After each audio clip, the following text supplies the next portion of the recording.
Mike Martin. Thank you, Madam Deputy Speaker.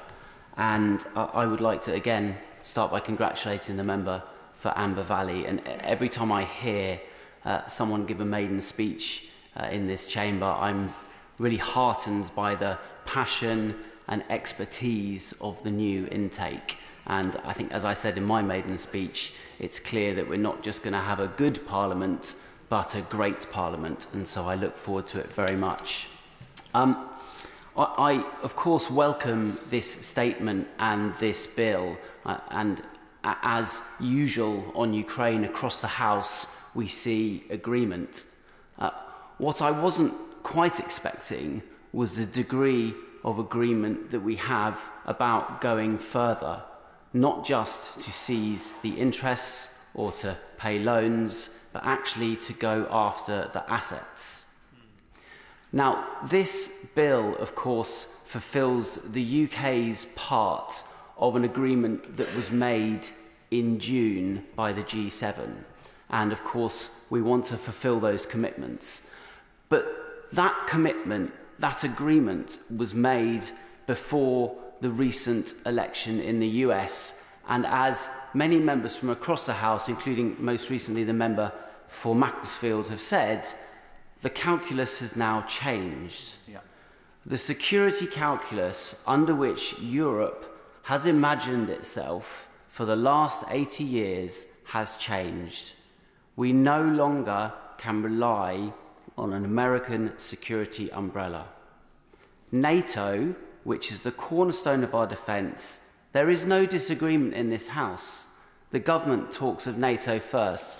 NATO does not work without an American security guarantee. It does not work without the American logistics. It does not work without the American backbone that runs through it. And so too with Ukraine.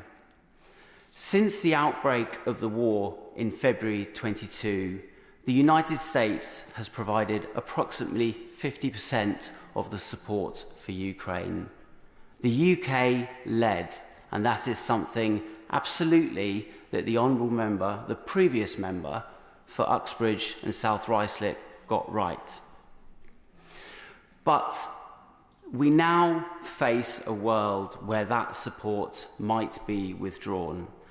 And this is not a supposition. We have statements from President-elect Trump that the Russians can do, quote, what the hell they like in Europe. This is a huge problem. We should have woken up to this 5 years ago or 10 years ago. But the fact that we are dealing with it now, well, I hope we are dealing with it now, should arouse our interest in this chamber today.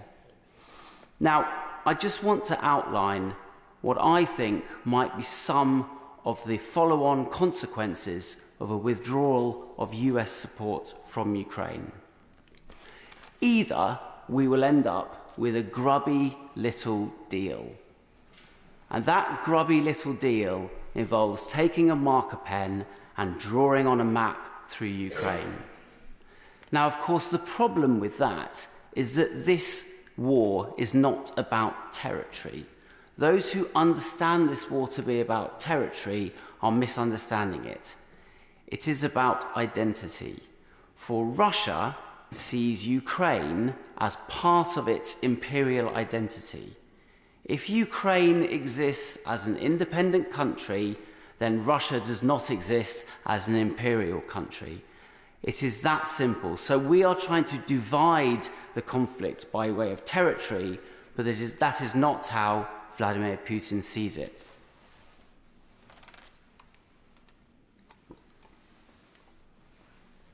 And so we might end up with a grubby deal. Effectively, the US will withdraw support and Ukraine will be forced to come to the negotiating table. A line will be drawn on the map through Kharkiv, through the Donbass, and through Kherson. But Putin will not stop there. Latvia, Lithuania, Estonia, all countries that are our allies, that the United Kingdom has pledged to defend through NATO, through Article 5. We have a huge problem if Putin takes a bite out of Lithuania and Britain and France step forward to defend them, as we are pledged to do under Article 5, and then we hear from Washington that the US will not be following us. We have a huge problem.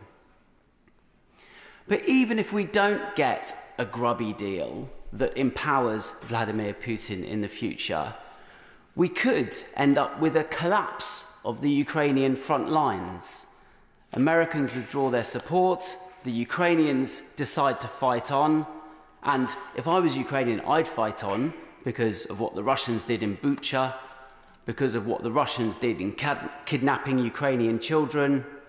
I would fight on, and so they may fight on, but those lines may collapse. And the Honourable Member for Arbroath has spoken about a refugee crisis. Well, the UN in Kyiv recently did a study as to what the possible refugee crisis would be in the event of the collapse of the Ukrainian domestic power system. Now, as we know, the Russians are targeting this at the moment, and the UN estimated that between 5 and 10 million Ukrainians would leave Ukraine into Western Europe. And that's just with the collapse of the power system. What do we think might occur were the front lines to collapse and the murderous, genocidal Russian army starts to rampage through Western Ukraine? But if we just step outside of Europe and look at some of the possible consequences of a Ukrainian defeat, we can see that nuclear proliferation, something that we've cherished for the last 50, 60, 70 years of keeping it under wraps, is under threat. Because the lesson that you learn from this conflict is if you have nuclear weapons, you can bully your way into invading other states. So countries like Iran and other countries will look at that and think that is something that we need to get. And then finally, and other colleagues on these benches have mentioned other autocratic states. China is watching very carefully what is happening in Ukraine. They are watching very carefully the Western, the European, the American response to what happens here. And if we lose in Ukraine, I think we can kiss goodbye to Taiwan. So it is existential that Ukraine succeed. And this bill does go some way to helping in that regard. But it does not go far enough. We have, not we ourselves, but we collectively, the West, have $300 billion of Russian assets. 200 billion of those are in Belgium, in Euroclear. And just to put this in context, to date, the United States has donated or pledged to donate approximately $180 billion to Ukraine. So the total amount of Russian assets we hold is actually 50% more than the total spend so far from the United States on the war.